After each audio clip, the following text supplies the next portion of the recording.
Hi, everybody. It's really great to be here, and it's really great to have my friend Chris here. What I'd like to do is, I hope some of you have had a chance to go through the journal. We'll be talking about that. It's a little bit different seeing the journal on the screen versus turning the pages and actually feeling it. So I'm going to tell you just a little bit about myself, since I've never met most of you before. And Chris is going to tell you a little bit about himself, and then we're going to talk about the journal.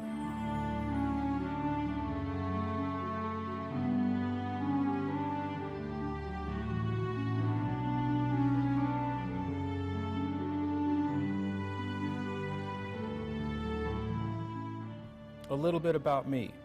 I was an artist. Can you see that signature? I signed that thing. There's a signature in the bottom corner. That's my dog Snoopy, by the way. My brother and I were kind of an interesting pair. Every once in a while, not very often. Wait, where's those kids? Are they gone? Okay, we got in trouble. We got in trouble and we got sent to our rooms. My brother would be like at the door going every 15 minutes going, is it time yet? And at the end of the 2 hours or whatever it was, they'd come in and say, hey, you can come out now. And I'd say, yeah, okay, I'll be out in a minute. And keep drawing. And I think one of the times I was trying to draw Snoopy, my dog. This is my dad. My dad was a coach. Big booming voice, coached junior high, loved kids. Didn't put up with a lot. We were a little bit scared of him all growing up in our life. And he was an atheist. His given name on his birth certificate was Abraham, and he changed it to Eddie during the 40s. My grandparents were Orthodox Jews. They were born on the island of Rhodes, came over here to LA, met in LA, and got married. So it was a really interesting upbringing for me because I didn't have a lot of influence as far as religious influence at all. But we had a lot of fun. I was a reader. This was the other thing I would be doing. I'd be trying to finish the chapter when I was supposed to come out of my room after I got in trouble. And one day, I was probably maybe 11, 12, 13 years old, something like that. The guy next door had a garage sale. At the end of the garage sale, he was throwing out a bunch of stuff, and on top of the trash can was this book. And I picked up this book and started reading, and it's the New Testament translation. I was reading about this character, Jesus. It was my first encounter meeting this character. And don't ever let anybody tell you that the word comes back void, because it never does. So I read this, it resounded in me, I put it down, went on to whatever else I was doing for the next quite a few years.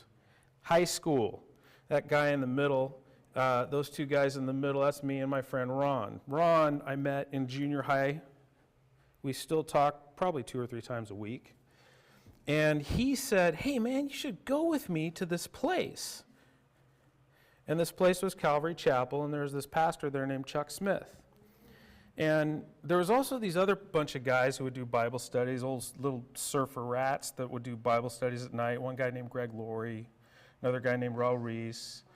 And so that's really where I had my first encounter with the Lord and came to a saving knowledge of Jesus.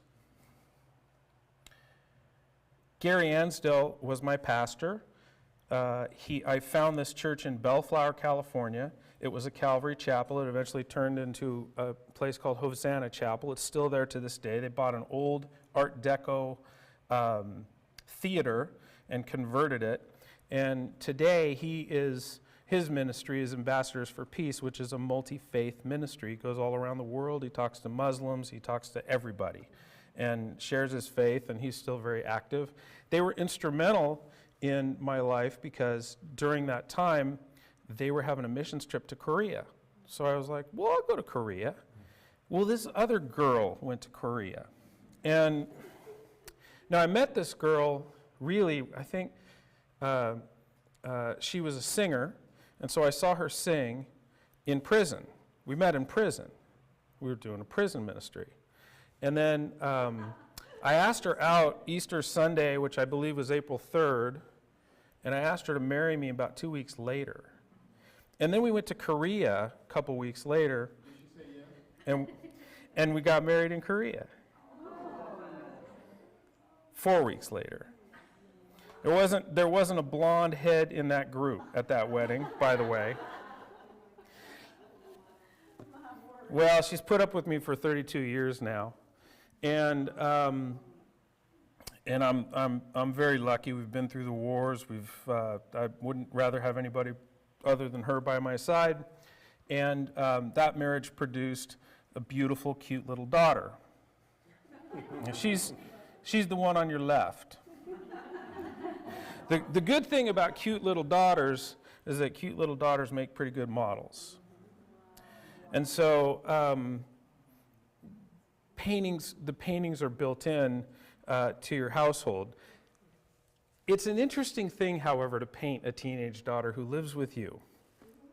This was the first painting that I did of my teenage daughter. I probably got the greatest compliment that I'll ever get as a painter, ever. Because at the time I had my studio downstairs, at the base of the stairs, you'd walk through a door and my drawing table was there, and I actually was painting this, not on the wall, but on a table. And I was painting that green dress, which is taffeta. And she came through the door and she looked and she stood there and watched me paint and she goes, "Dad, you're a freak. Who can paint like that?" Turned around and walked out the door. But I put this painting up here for a reason, because I went through my training in calligraphy, and for some reason when I began to do paintings, I really was trying to use these abstract symbols, these letters, and I was trying to get them in depth. And I've been exploring that ever since I started. And it's a really interesting thing, because where do those impulses come from? I'm not sure sometimes, but it's an interesting thing coming here, because I remember where the impulse came from. Sometimes everybody here remembers where they were when JFK was shot, when the Twin Towers came down. I remember where I was when I saw this painting for the first time. Now, I wasn't doing calligraphy at the time. It just made a huge impact on me. And that influence comes into all of these paintings. One of the other built-in models, my wife. And so I've been trying to get things in depth, but it all started in that little gallery in Temecula, where I saw that print from that guy named Thomas Blackshear.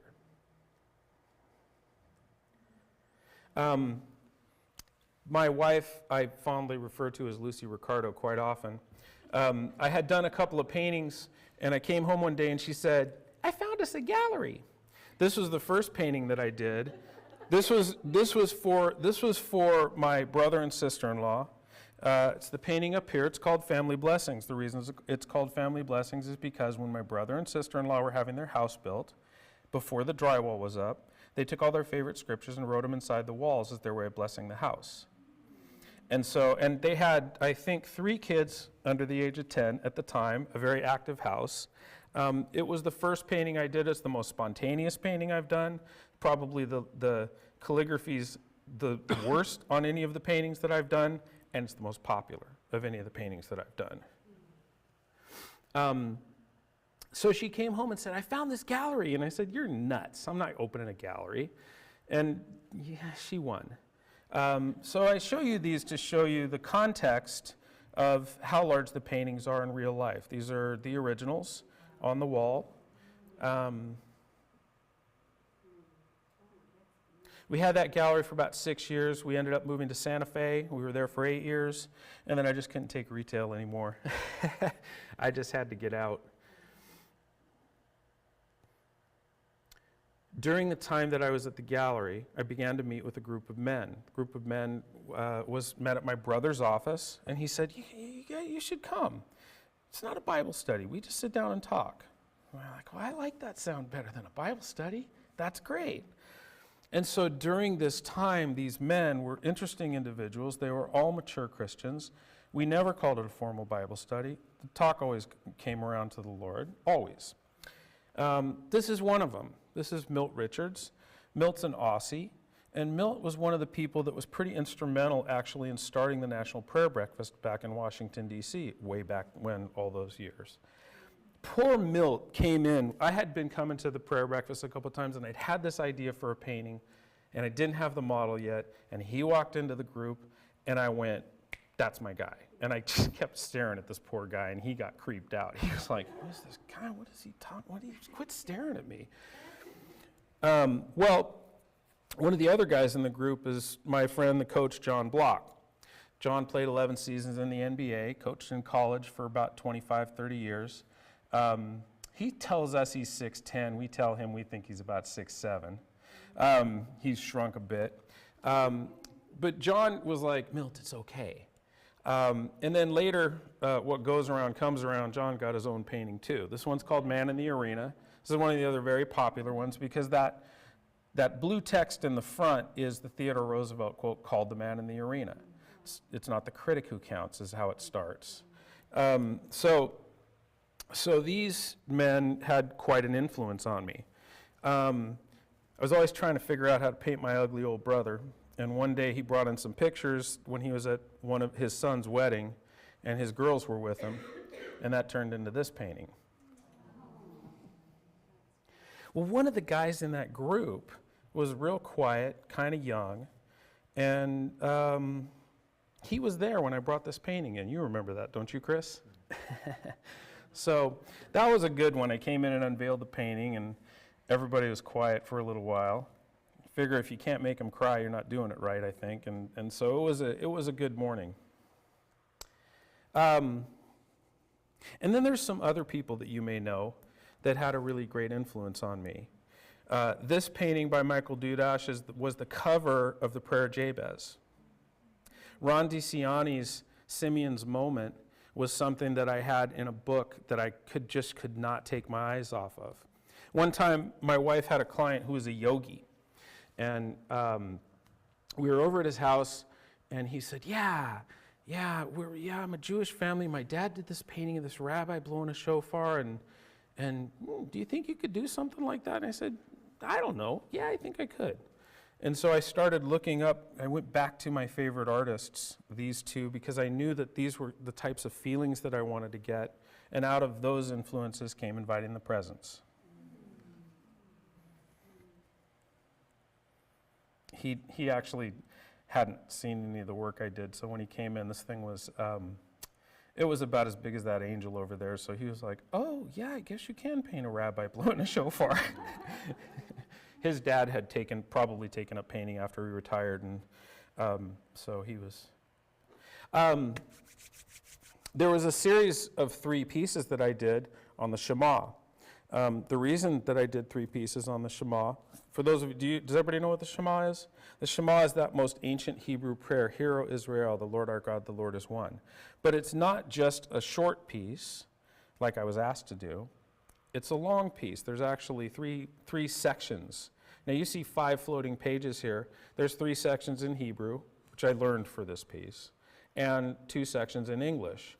And the reason I started this piece is because that quiet kid in my men's group said, hey, can you do a Shema for over my door frame? It's real simple. And so it probably should have taken me about a week. And it took me about 6 months because I delved into Hebrew, the ancient Hebrew and everything. But the reason that I'm showing this piece is because we were talking about the stones of the breastplate a little bit earlier. And so the 12 stones are the stones of the breastplate, but something that you may not know is that there's actually a sacred number, that 13 is a sacred number in Judaism. Do you guys know that? There's a 13th stone in there. It's that big white one. It's a diamond. That 13 symbolizes the Lord God. So there's the 12 stones plus that 13th that covers those 12 stones, those 12 tribes. This painting, when I did it, had quite a bit of magic in it. There's a lot of the paintings I can probably explain. This one I couldn't. Something happened. I can tell you some things that are going on in the painting, but I can't tell you the effect that it had on people. That it's sold, and it's the one I missed the most, probably. But a visitor came into my gallery one time, and I had greeting cards of this painting, and we had a nice conversation, and I gave her some of these greeting cards, and she sent them to a friend of hers who happened to be the director of the C.S. Lewis Foundation as a thank you note for going to one of his conferences. And I got a phone call from this foundation, and they said, well, we have these conferences about once every 4 years, a week in Oxford and a week in Cambridge, and we need some banners. Do you do banners? I said, no, I don't do banners, but I'd love to talk to you about doing a painting. And so out of that came the C.S. Lewis painting. Probably it's certainly got the most words, one of the most profound paintings that I do. We were having a conversation at lunch about the Myth Became Fact passage of C.S. Lewis's autobiography. And that Myth Became Fact passage is right there in the middle, kind of written in his own handwriting. The result of this is that I went and talked to them about the painting and showed them what I had done. And they said, well, you should come to Oxford. And I said, what? Do you really know who I'm California. You don't want me coming to Oxford, trust me. And they did. They had me come speak at Oxford about this painting. It was the most extensive research that I've ever done, and really great research. And what would happen when I was in the middle of these paintings is that I would take these concepts to this men's group. And I'd say, hey, what do you guys think about this? And we'd bat these concepts around. Sometimes I'd take the paintings in. Well, it became something that the whole group sort of got to participate in. This is early in the painting. I just kind of tore off the most canvas that I'd ever torn off. And I work on loose canvas, by the way. I have at the very top, you see those little black kind of dots. Those are magnets. They're holding it up on sheet metal. And that canvas is loose. I can paint up here, and then I can take it down and I can write on a drawing table, and it kind of goes back and forth throughout the painting process, and then I stretch it after that. But I never, as you can see by some of the paintings that you've seen, I'm really kind of monochromatic. I don't use a lot of colors. But on this one, I picked up a lot of colors. And one of the reasons I picked up a lot of colors was because of some of his writings, which I'll explain in a second. But the other thing about it is that I just laugh when I saw Frank's presentation, when I see what he dashed off in 3 hours, this portrait that he dashes off. I look at the things that Thomas does. These guys just know stuff. I paint out of fear. I paint real slow. And so this illustrates that, because you don't see C.S. Lewis, you see a headless C.S. Lewis here. Because I was afraid to paint C.S. Lewis because I didn't have reference, because they don't take pictures of famous people from behind, which is what I needed. They take pictures of famous people from the front. So I studied and I had 30 pictures. I would look at all these different angles, and I finally was like, I just got to paint this thing. And so I painted him in. And a rewarding part of it is that when we were in England, the secretary who served C.S. Lewis for years saw this painting and said, oh, that's Jack. That's Jack. And that was his nickname for him. So middle of the painting, I, for some reason, wanted to portray pearls of wisdom, but they came out as gemstones. I had gemstones for some reason, which is where a lot of those gemstones came in the other painting that I showed you.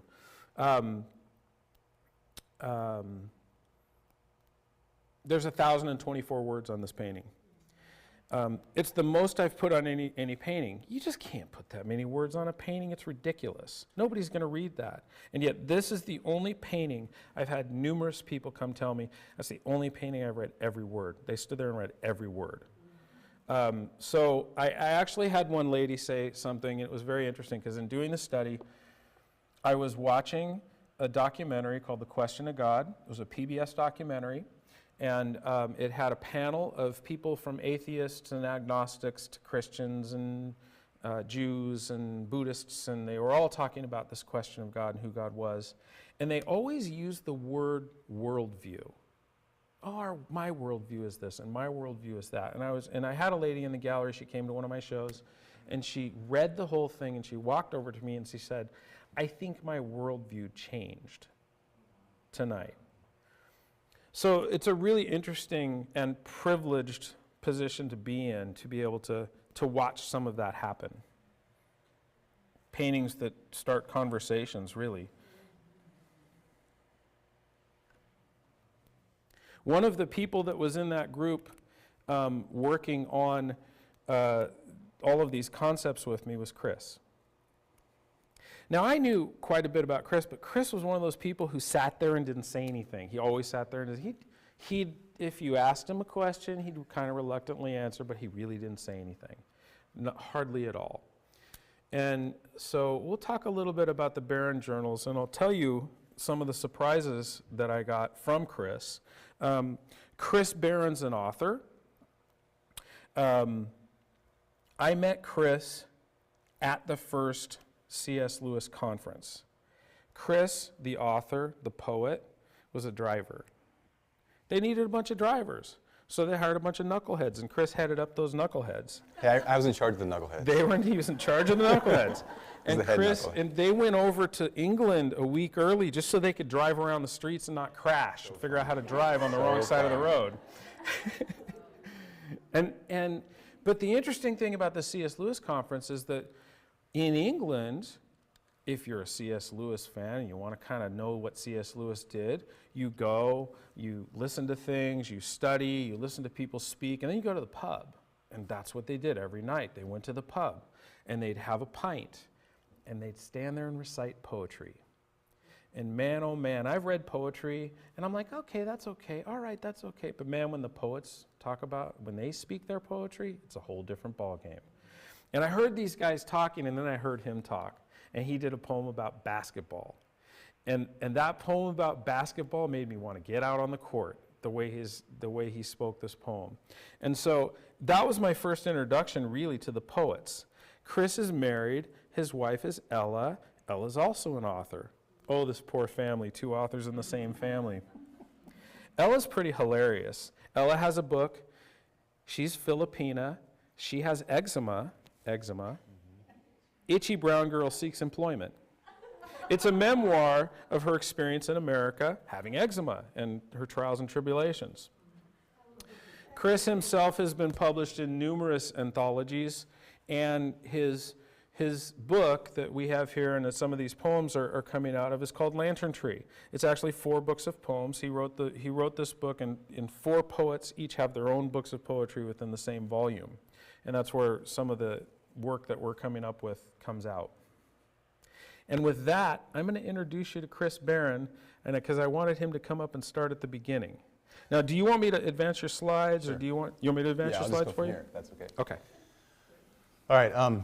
Well, I have to say thank you, and just let that unfold in your brain. I could say thank you for a long time because I'm in complete wonder of being here, and not like wondering, but in the old style, like wonder, like in awe and wonder.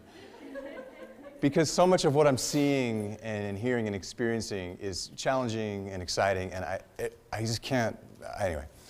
But I feel compelled to share just this little piece of what's a big story because I'm hearing other people do it, and I want to do it, which is to tell you quickly my testimony, because I think it connects so much to what we're saying here. And I don't ever get to do this because my book's a secular book by Secular Press, and I did a book tour at readings, and I could never really talk openly. But my whole book is a story about my life with God. So when I became a professor in 2000, it was kind of a miracle. I got a professorship right out of college, grad school. And I knew I was super thankful and went right into it because I grew up, which you'll find out, in a very roller coaster life. My mother's an artist, and there was highest heights and lowest lows. To give you an example, she did all the designing for Sassoon and Jordache. You remember them in the 70s? Grew up in New York, and Ooh La La Sassoon. She was a hand painter, so she, there was a heyday for a while, and then there was the low days. So to have a stable job, but also to be a writer was really phenomenal. And about 2 years in, I was kind of feeling like I had achieved everything I wanted. And I had grown up, our family's Jewish, and I'm going to talk more about that. We were a semi-observant family with an Orthodox periphery, so a lot of, went to all the high holidays and grew up in that, but didn't practice any faith per se. But if you're Jewish, and I don't know if anyone is, it's, you're just Jewish, like an ethnicity. So you're just in there. And so I always felt spirituality or faith, but I never really thought about it. And in college, I remember a lot of times Christians would come up to me and invite me to the barbecue or something. And I'd say, no, and then I'd want to talk a lot about, how can you believe in Jesus, all that. But, I mean, really for me, 2 years into being a professor, thinking I had it all, I had bought a home, I was single, and I had a pretty great girlfriend. I thought I'd made it. I started to feel miserable. And I didn't know why. And it was really like a dark wave came over me. And I'd never been depressed. I'd never felt those feelings before. And I couldn't shake it. So I started to seek. And Frank was talking about earlier, I was just searching. I thought, this is spiritual, but I don't know what spirituality really means. But I went to the mountains every day. I went to Buddhist temples. I couldn't shake it. And a lot of events happened to me. And I'm 30 years old at this point. But I remember, and I'm skipping over so many things, but I remember driving through Hillcrest in San Diego, and I went through the yellow light, and it turned red right as I got through, and I'm like, ah! And then I just rolled down my window, and I was driving a Ford Ranger, I remember, and I just said, fine, Jesus, if you're real, show me. I don't even know where that came from. And then I just turned the radio on or whatever, and then Al Green was on the radio, and he just kept, I don't know what he was saying, but he just kept saying, Jesus, Jesus, and then Jesus. And I don't know much about Al Green, but he just was talking about Jesus. And everywhere I went, Jesus. I'm sure it was there before, or maybe not, but it was everywhere. And so, meeting with friends, meeting people, divine appointments, you name it. At one point, I remember driving through, and I lived down in this area called Hillcrest, and there was a Park Avenue, some kind of church, and it had a big marquee, and it said, if you're seeking just to know truth, you must seek it. So I pulled over. It's like a Wednesday night, and I ran into the church, and I knocked on the door, and it opened, and there was like 80 men in there, and it was like men's Bible study night. And so they came up to me, and I'm like, I have some questions about God. Can you imagine? It was like the feeding frenzy occurred. Like, they're like, yes, come on, let's talk. It was, and I don't even remember what I asked, but I remember that every question I asked was answered with Scripture. And I remember just feeling amazed as I walked out of there.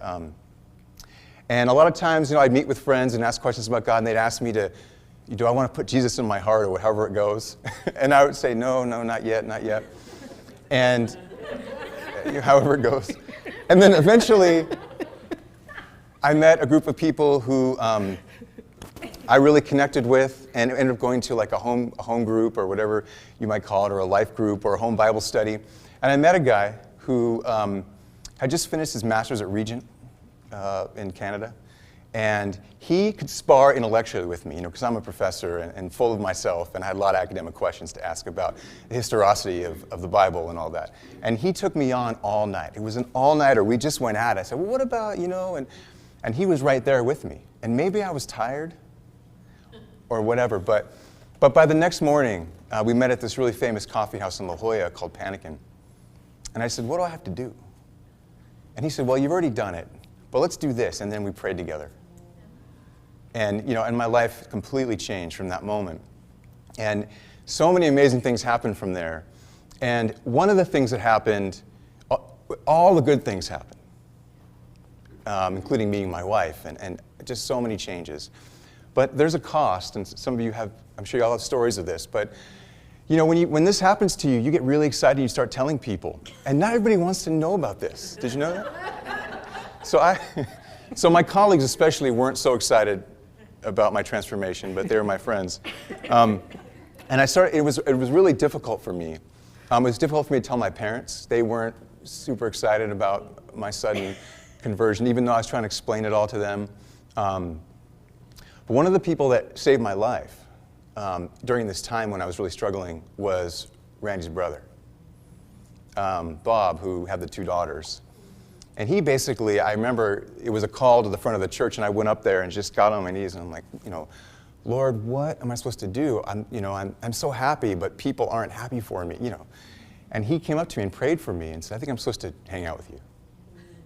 And that's how this shy, quiet kid ended up at this men's group. And I've been going there for like 11 years, every Thursday or whenever we can meet. And I got to meet Randy there, and it was life-changing.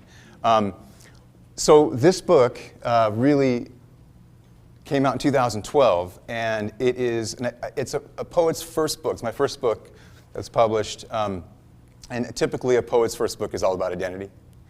And so it's really about my life with God. There's a quote, and I'm going to paraphrase it because I can't remember it exactly, in The Great Divorce by C.S. Lewis. I don't know if anybody's read that, but and the point of the quote would be, the paraphrase would be that, once you realize heaven, once you acknowledge heaven, it's not a static thing. It works its way back into your life. It doesn't just transform you going forward, it transforms everything in your life all the way back to the beginning. And basically, that means, you see God at work. All the times when you think, wow, that was God back then when I almost died and saved my life, or when my father left us and I was able to somehow support my family at 13, or when I lived by myself in high school and most kids probably wouldn't make it, but I somehow did. This wasn't me. That was God. And so this book is about that. So I don't know what other slides there are, but that's the book. So I grew up in New York City. And I used to travel and visit my grandparents all the time. They were very observant, and I think there's more, right? Jews. There's the synagogue they went to in Brooklyn. That's my Aunt Cookie's apartment building. This story changes every time you tell it. That was the synagogue last time, I think. No, that's the apartment. Aunt Cookie. Synagogue's before that. And so this is actually my mother's work. My mom is Hyacinth Color. Some of you may know, I don't know. She's, relatively famous. I think she was one of the first women to have a gallery on Madison Avenue.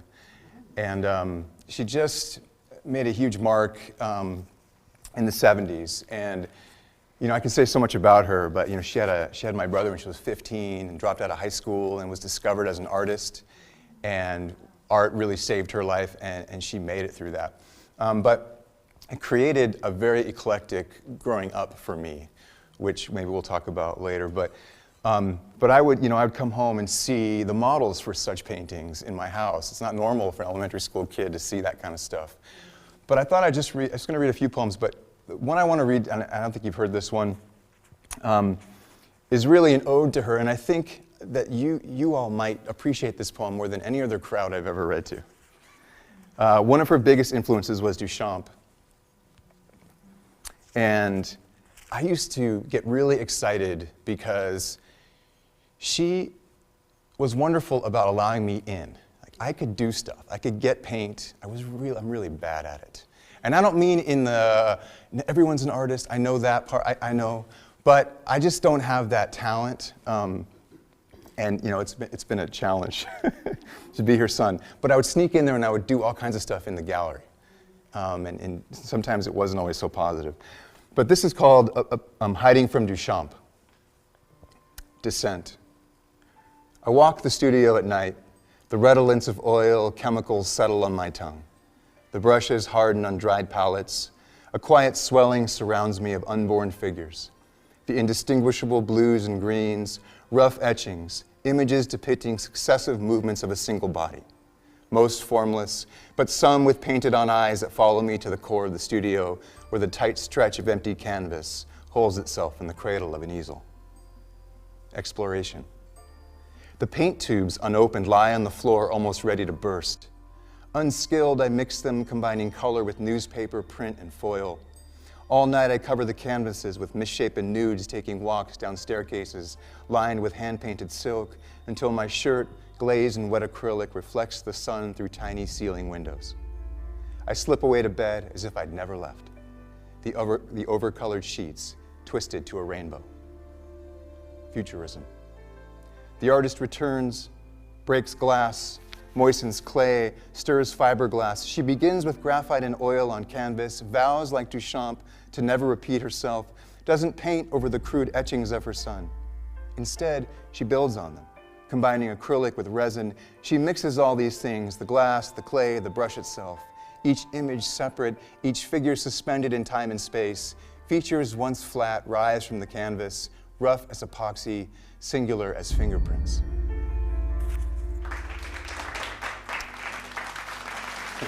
So that's,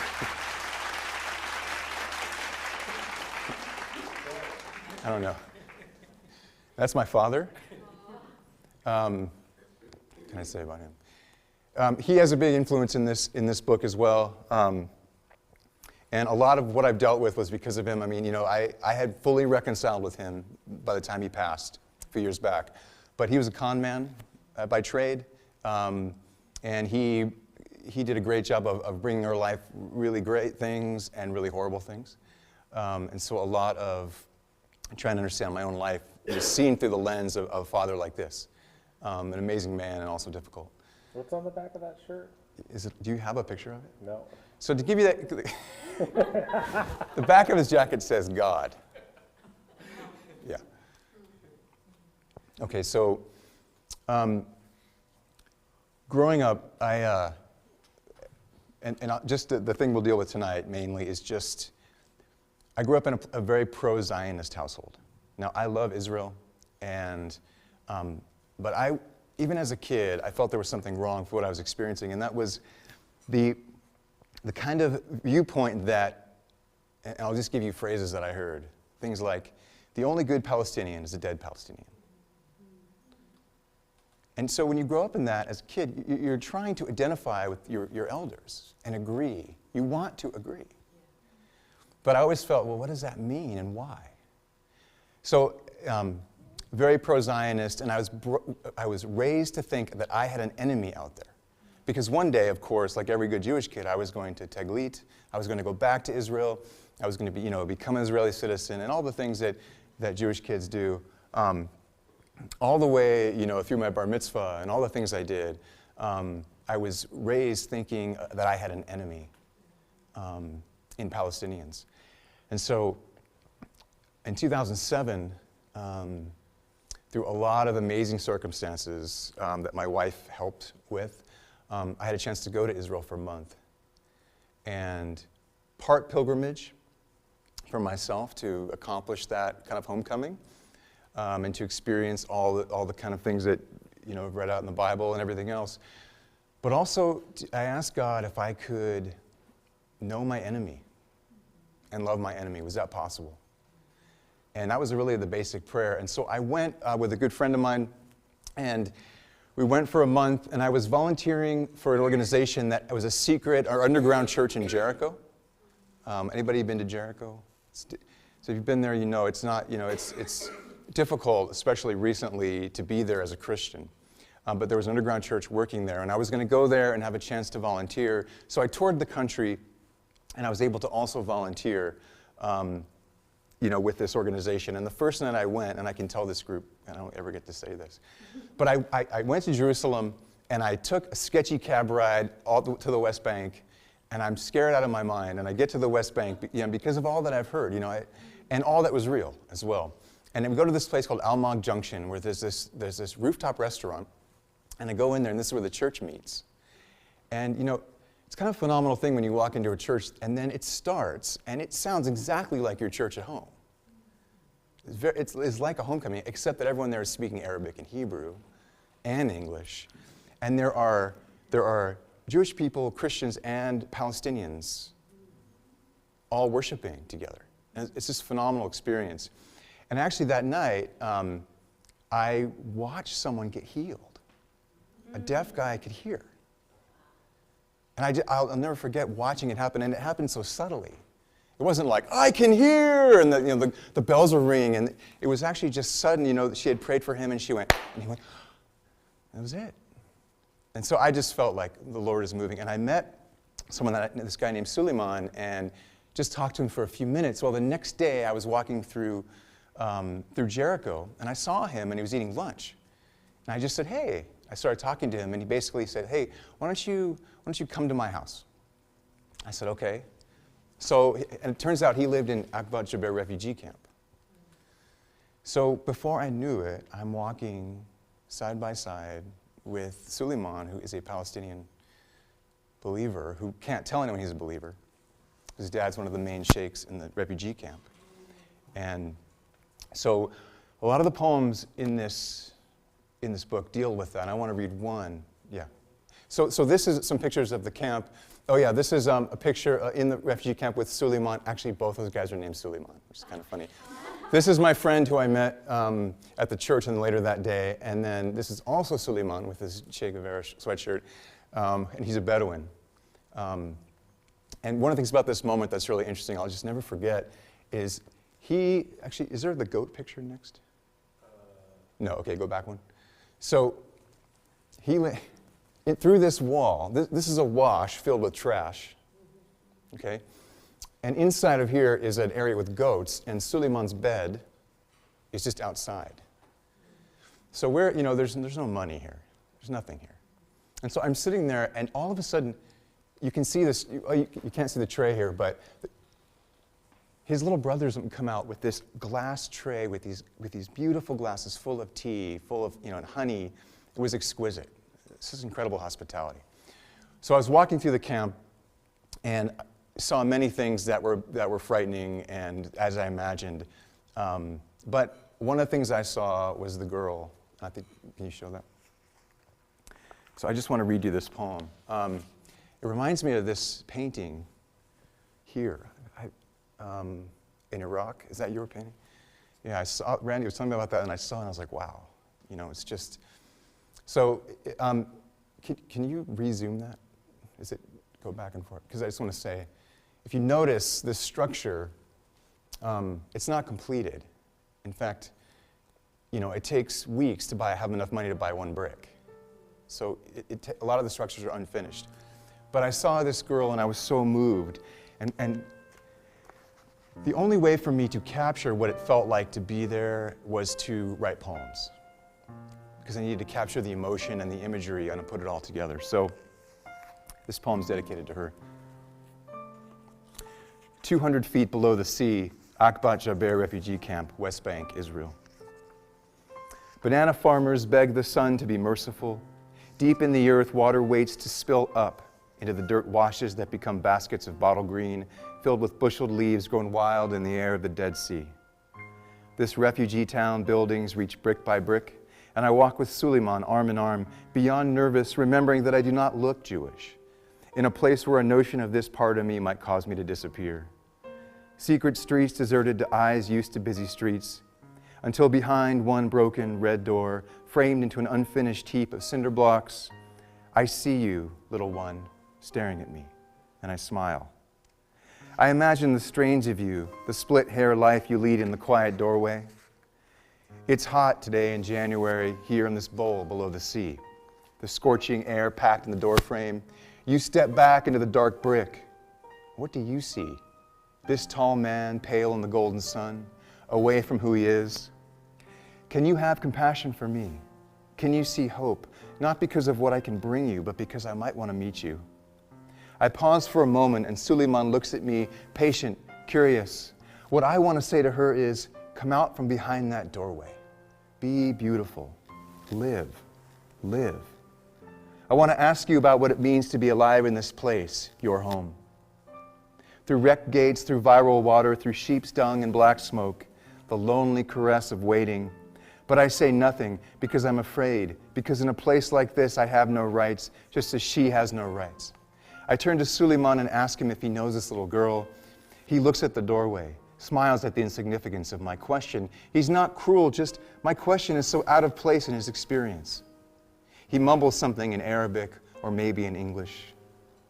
It'll be later on in the afternoon at Suleiman's house, sharing stories, taking tea along the wash filled up with garbage, the smell of honey more rich than trash, when I will see the tiny figure, the long black hair of the little girl walking toward us, keeping her distance but still looking. Even as I pretend that I don't notice her, her eyes turn me inside out. How did I get here? I remember a sensation of running in my legs, dust in my eyes, thirst.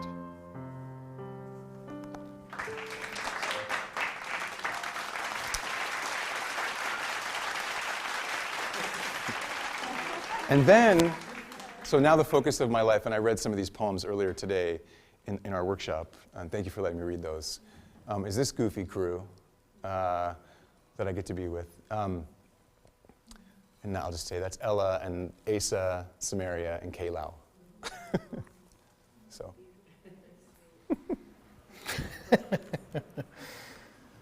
Let's see what we got next. next. Yeah.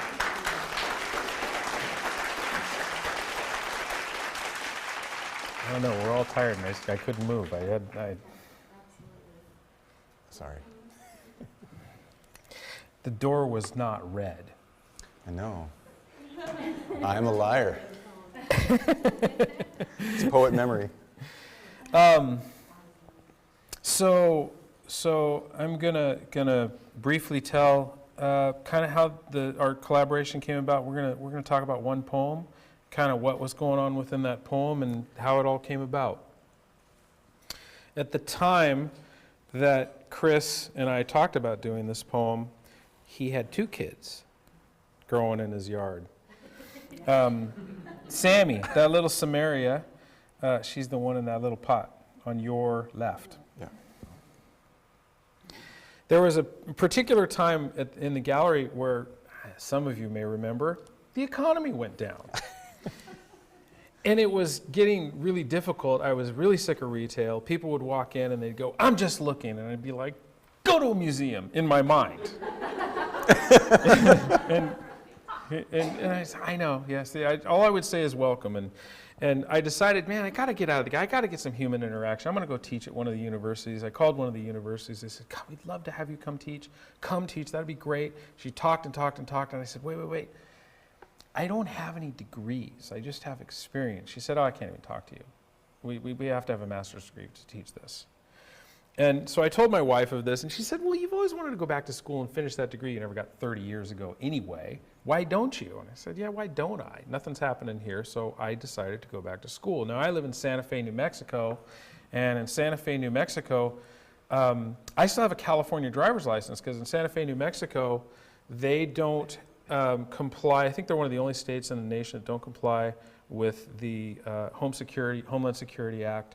So they were talking about, you have to have a passport. You can't get on the plane with your driver's license. So I'm like, I'm keeping my California driver's license. And we had our property still in California, not in Santa Fe, which meant I was a non-resident, which meant I'd have to pay $20,000 extra if I wanted to go to school in Santa Fe. So I went back to San Diego. And I enrolled at this little school so I could finish my bachelor's, and got to go back to the men's group that I hadn't been able to go to for about 5 or 10 years. And so when I was enrolled in this course, when I was enrolled in this course, one of the courses I was looking at was called Artist Books. I'm like, artist books? I can do artist books. Artist books will be good. So at the same time, Chris said, "Hey, would you ever consider maybe working with a poet?" And I'm like, "Artist books, work with a poet. Yeah, I think I could do that." So that's how this kind of little partnership became born.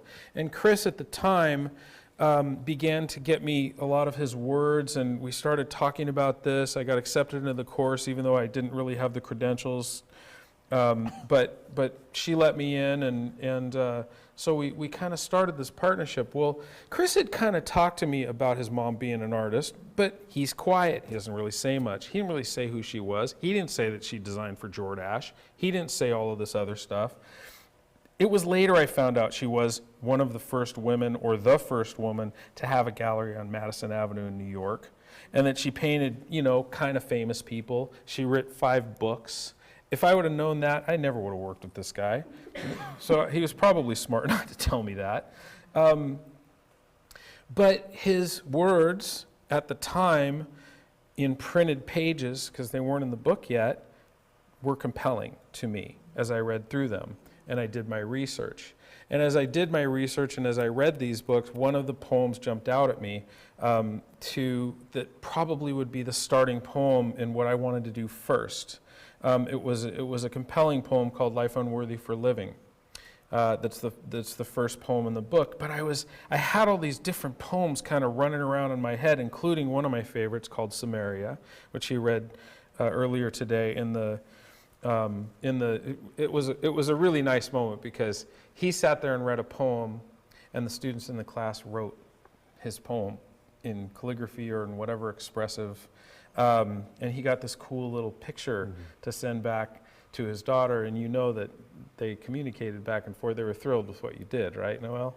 So in any case, all these poems running around in my head, and I finally got some ideas, and so then we met for coffee, and I started to ask him sort of kind of important questions about what was happening in the poems, and it was interesting because it was almost a little frustrating, but kind of freeing, because he'd answer my questions, but he wouldn't tell me what he wanted.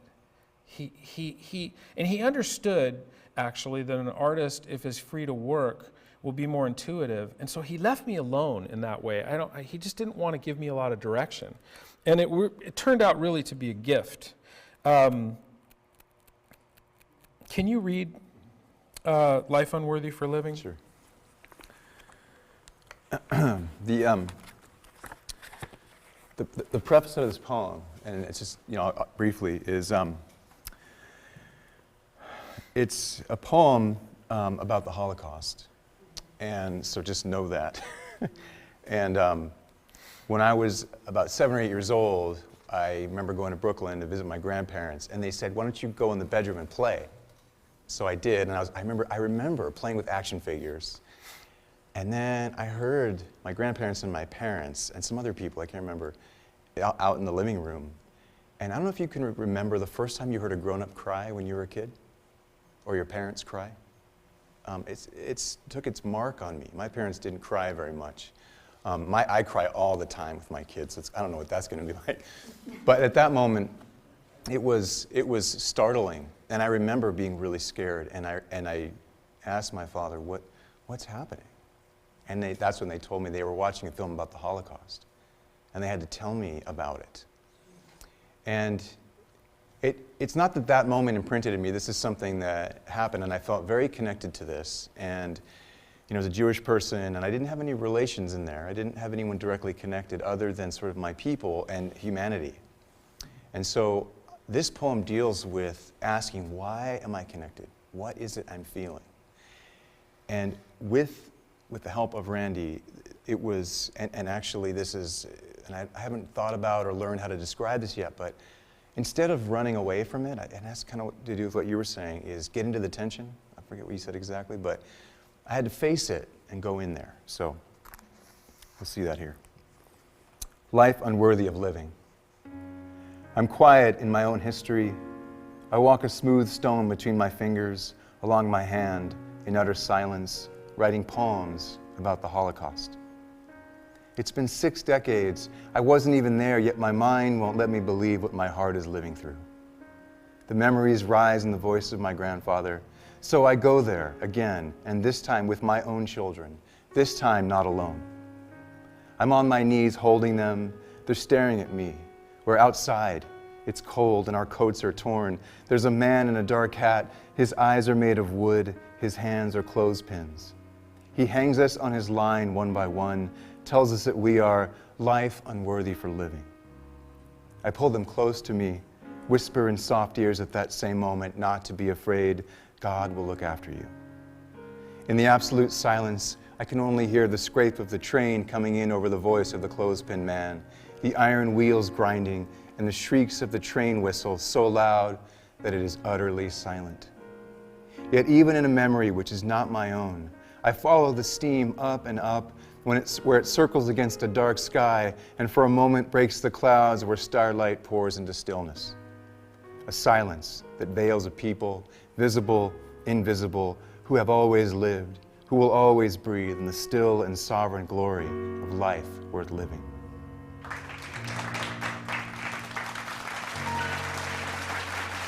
So I read that poem and I had to lead with that. I don't know why I had to lead. I kind of do know why I had to lead with that. I think it has something to do with when you go see a major impactful film, the first scene is this radical scene. And you're like almost traumatized, and then they start telling the backstory. And I think that's why I chose this poem to be the first poem. And it's surprises. It just hit me. It just hit me quickly. One of the things that I picked up on was that smooth stone. He walks a smooth stone between his fingers along my hand. And now I'm, by the way, thinking differently about composition, because it's not composition like what we're used to doing a painting. It's not placing elements in perspective depth, in graphic relation to each other. Now we're talking about page-to-page relationships, and now we're talking about what's the viewer going to do? How's the viewer going to read? When are they going to go fast and go slow? What's going to stop them? What's going to make them move? So it was a different process to do this, and poets write like poets. They just write stuff. And so that doesn't necessarily translate to actually the emotional pace of the poem all the time. And so this was a really interesting process for me, but I seized first upon the smooth stone because I wanted some elements that would have a relationship to each other and that would have some rhythm throughout a lot of these pages. The imagery of the stone carries a whole bunch of symbolism.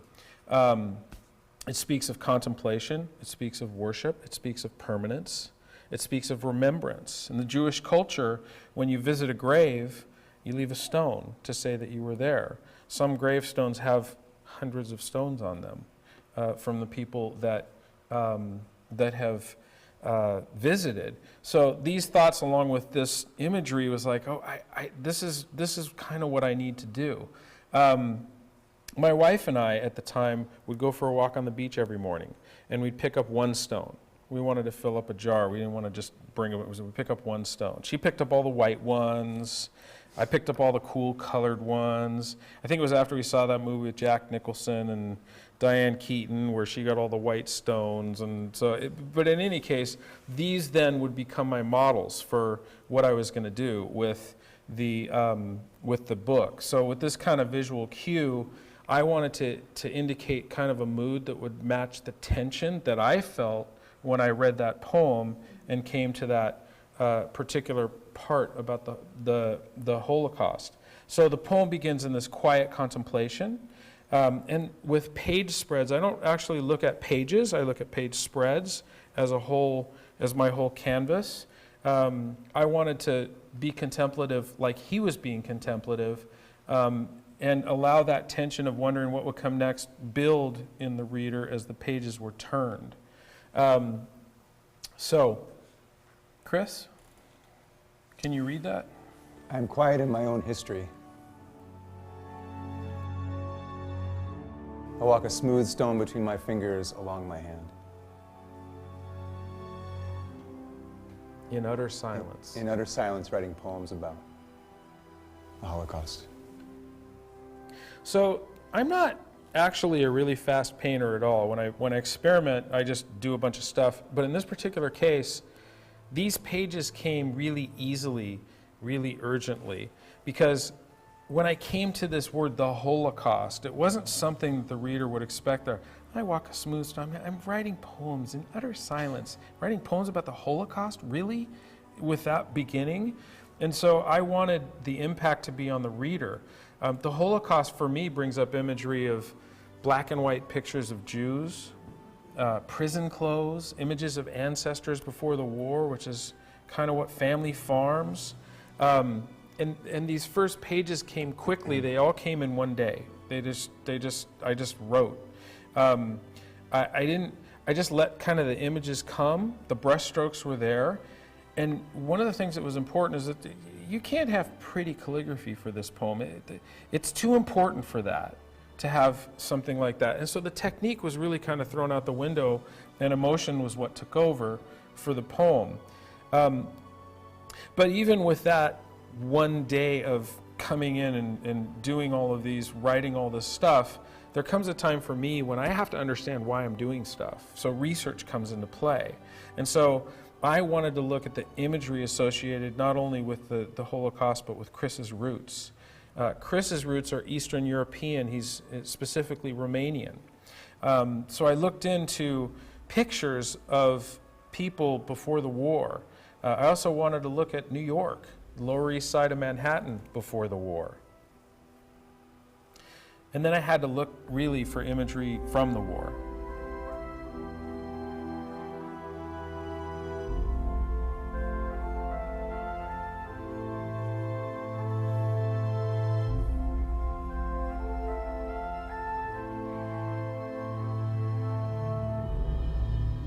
So as Chris goes there in his experience here, it's important for me to be inundated with that kind of harsh imagery that he's talking about, writing with his emotion.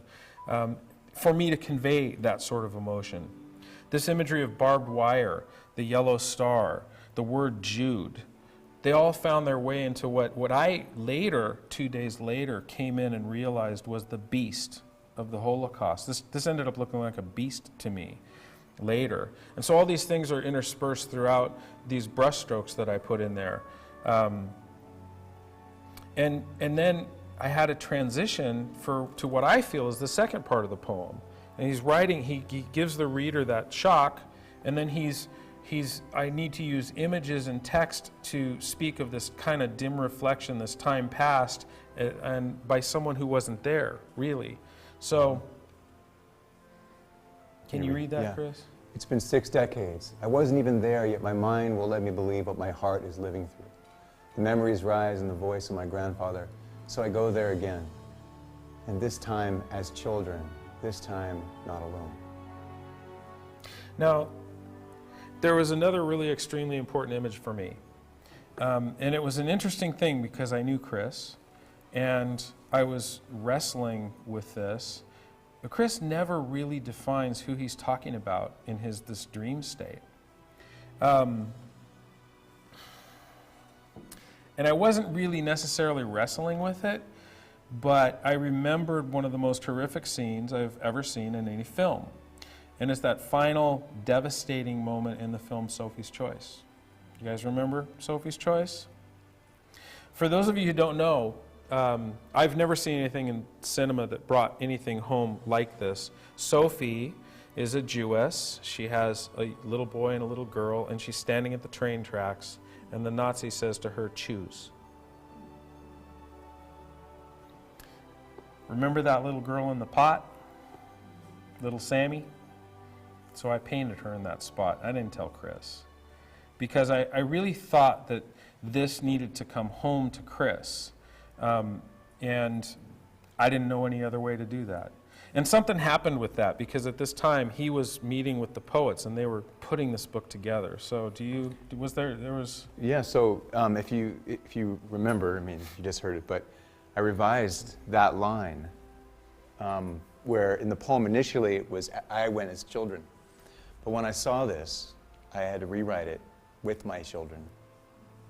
And it seems subtle, but it's a pretty powerful revision to make. And the redemptive part of it was I had to ask God for more courage than I initially asked for. But he gave it to me, and I was able to put that line in. And I think at that time you hadn't seen the book. See, I think at that point I just gave him the book. I didn't tell him what was in it. I said, "Here, just go, you're going to your poets, go." Did you take it to them? I showed it to him. Yeah. It rocked my world, yeah. So they made him change it. He wasn't going to change it on his own. The next section of Chris's poem, this new page spread for me marks a turn in mood and some really specific imagery. I called Chris and I said, "Hey, Chris, what's the hat look like?" And I remember you were driving from San Diego. To LA. You were in the car. I said, "Hey, Chris, what's the hat look like?" And you said, "Well, it's an SS hat." And I said, "Really?" Well, I don't know. Well, I'm not sure. What do you think it looks like? I said, "I don't know." So I decided to do, he basically said, "Well, maybe a little kid would remember a feeling more than an image. I'm not sure." But I had an impression, but I wanted to follow through with this SS hat image, and so I wanted to see what the hats looked like, and I wanted to see what the men who wore those hats looked like. And something was nagging at me, and there was something so sinister about the Nazis, because when you saw a man in an SS hat, you knew who the enemy was. But what the Jews were dealing with was not knowing who the enemy was. They could have a neighbor who owned a restaurant, and 5 days later, they weren't allowed in there anymore. So that uncertainty was what was nagging at me, and they could be reported by their friends, people who were their neighbors. So I really kind of felt that he had to be less defined, and maybe that would make him a little more sinister.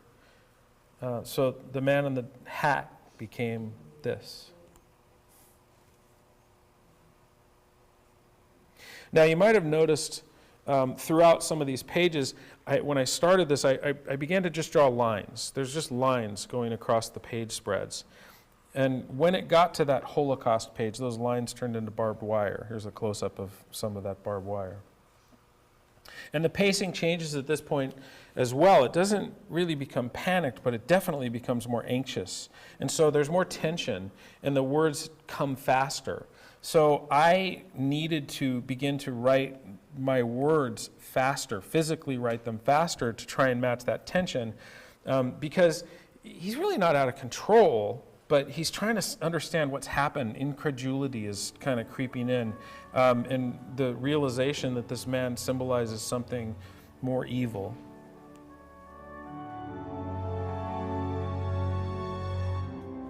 I'm on my knees holding you. You're looking into me. It is cold, but we're outside and our coats are torn. There's a man in a dark hat. His eyes are made of wood. His hands are clothespins. He's hanging us on his line one by one. Tells us that we are life unworthy for living. Life unworthy for living. You know, no matter how you write them, no matter how they're spoken, the words scream to the person to whom they're being said. But the interesting part is those who spoke those words, it's almost offhanded, casual. Your life unworthy for living. And so at this point, these words in the context of the Holocaust to me mean death camp. And so to everybody who speaks those words, that means the same thing. Death camp means prison clothes. Now there was something interesting when I was doing my research, as I was looking for a tag, a name tag, or the tag on the clothes. And I saw these triangles. There was a triangle on one of the numbered tags. And so I began to research these triangles. And the Jews, they had a classification system, the Nazis did, for anybody who was in their prison camps. Triangles were symbols. If you had a red triangle or a brown triangle or a green triangle or an upside down pink triangle, it all meant something different. Gypsies, Poles, gays, asocials, criminals, vagrants, nonconformists. The classification system had something going on with each one. But in the end, I realized the classification system became visually beside the point. Because on those name tags was a number. And if you have a number, you really don't exist. Nobody remembers numbers. So they're just this kind of stenciled reminder of a life that doesn't matter. Can you read what that number says? 1945 or 18. Really doesn't say anything. So because it didn't matter, it was kind of visually beside the point. But most people say 1945, by the way. And as we move to the next page, the realization of what's happening to him now hits home. This fear becomes much more tangible, and these doubtful kind of reassurances are spoken. And as a calligrapher, I'm trying to figure out, how do I make letters feel like they're hiding or trembling or getting away? There's no place to go. So on the page, the only place to go is the gutter. And so I went as close to the gutter as I possibly could. These letters were written with no, lines. Now they're going back and forth. Can you? I pull you close to me, whisper in your ear that same moment not to be afraid. God will look after you. And this changed in the poem too. Whisper in soft ears. Mm-hmm.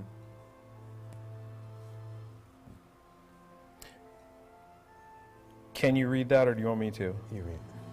But in this deep place of utter silence, I can only hear the scrape of the train coming in, over the voice of the clothespin man, the iron wheels grinding, and the shrieks of the train whistle so loud that it is utterly silent. Scraping, shrieking, so loud that I can only hear.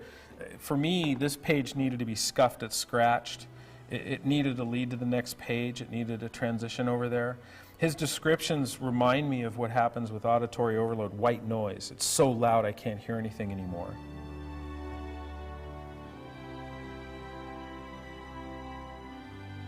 These now the letters are completely almost broken apart. They're written with pencil. And they're there, and I don't, can you see on the monitor the scratches? So this page was, for you artists who know, I put gesso on the page and I scratched it with an X-Acto knife, and I put more gesso on it and I scratched it with an X-Acto knife, and I kept scratching it because I needed those scratches in there. And then this silence. These words are written, these words utterly silent are written really large for a page, but they're written in white so that you can barely hear them. This kind of numbness.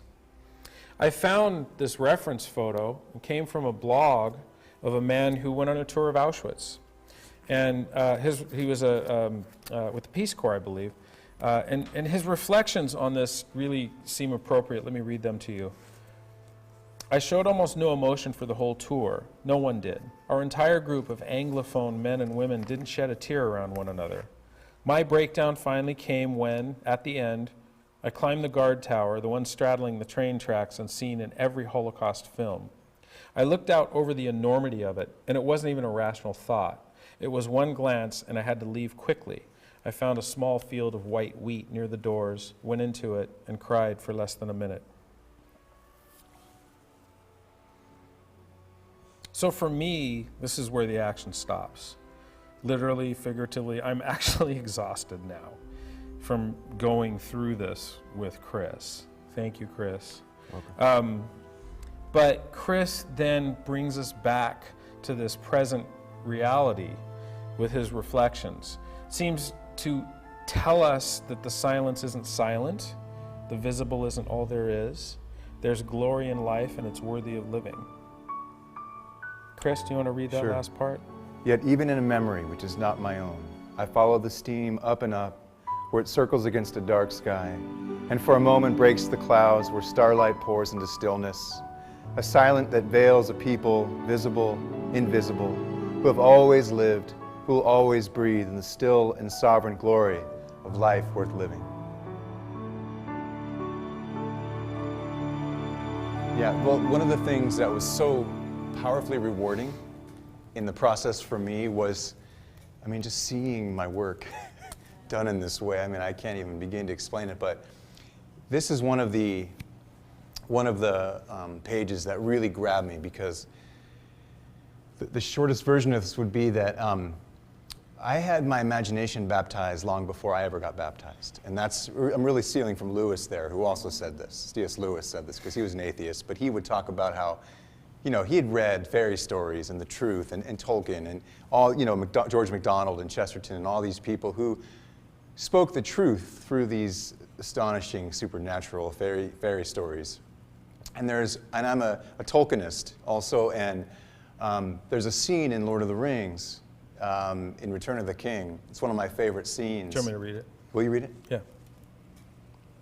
There, peeping among the cloud rack, above a dark tor high up the mountains, Sam saw a white star twinkle for a while. The beauty of it smote his heart, and as he looked up out of the forsaken land, and hope returned to him. For like a shaft, clear and cold, the thought pierced him that in the end the shadow was only a small passing thing. There was light and high beauty forever beyond its reach. Yeah. So I'm not about to say that Tolkien is the Word of God, but I think we can say that the Word of God is alive, that the Holy Spirit spoke to me clearly through his works. And this particular scene, in the deepest, darkest setting, I don't know how many read it, but this moment of hope that Sam has to actually carry on this fight, this quest. So when I saw this page, it was exactly what I'd imagined before I knew what I even imagined. And it totally related to this powerful redemptive moment I'd always carried with me. And then to see it actualized. Anyway, powerful. Yeah. So let me just say, I've been really blessed to be here. And the things that people have said have made quite a big impact on me, each one of them. Frank said something yesterday that really resounded with me, that I just want to restate, even though he's hopefully snoring happily right now. But he talked about using your voice. And I think that this is a really important concept for us as artists. And I call it the visual voice. We have a visual voice. You have a voice writing. We as visual artists have a visual voice. People would come into the gallery quite a bit, and these poor artists would come in and they'd have a painting and they'd say, "Hi, this is my painting, and and they were young, and I was there. We've all been there. We've all walked in and said, 'Do you like my soul? How do you like my soul?'" and they say, "Not so much." And so, but what would happen quite a bit is these students would come in and they'd say, "Oh, this is my painting." I'd say, "Man, that's nice. That's great. How long have you been out of school?" 2 years. "I see your teacher here, not you. You're still painting your teacher's paintings, not your paintings." And it's a really interesting concept because I could tell them, "You have talent, but you're not speaking yet. You're speaking somebody else's words, not your own." And the interesting part about Frank saying that is that what he was talking about was, hey, everybody paints Carmel. We've painted Carmel a million times, but when your voice paints Carmel, that will get out to the viewer. It's what I appreciate so much about Swan Song, Thomas's Swan Song. I don't know, how old were you when you painted Swan Song? In my 40s. Yeah, well, it was around the 80s, and all I remember was, man, that guy has a voice, and I've never seen anything like that. It communicated to me. And so I think we are communicators. I have the privilege of actually using words. For me, those words are super important, so it's a privilege for me to be able to work with Chris. Sometimes Scripture is amazing, and sometimes Scripture can't say it like the poets say it either.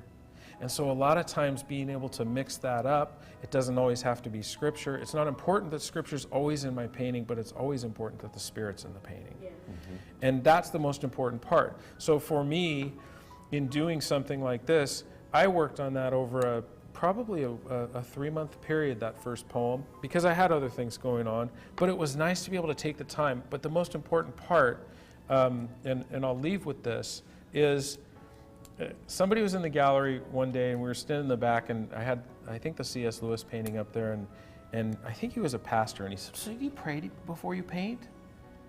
I was like, "No, it's not actually like that. It's not a focused prayer, it's a focus. It's more of a tuning in. It's more of a communication for me, between me and the painting, because a lot of times the painting will tell me what to do. You're the same way, aren't you, Betty? A lot of times the painting will tell me what to do. There's this tuning in and a communication, and it's a communion during that period of time. And it's happened over and over again. It's happened on this painting. So I would encourage you that the technical aspects are super important to learn and hone and refine, but the tuning in is the most important. Thanks for listening, you guys. Thank you. You guys have a great night.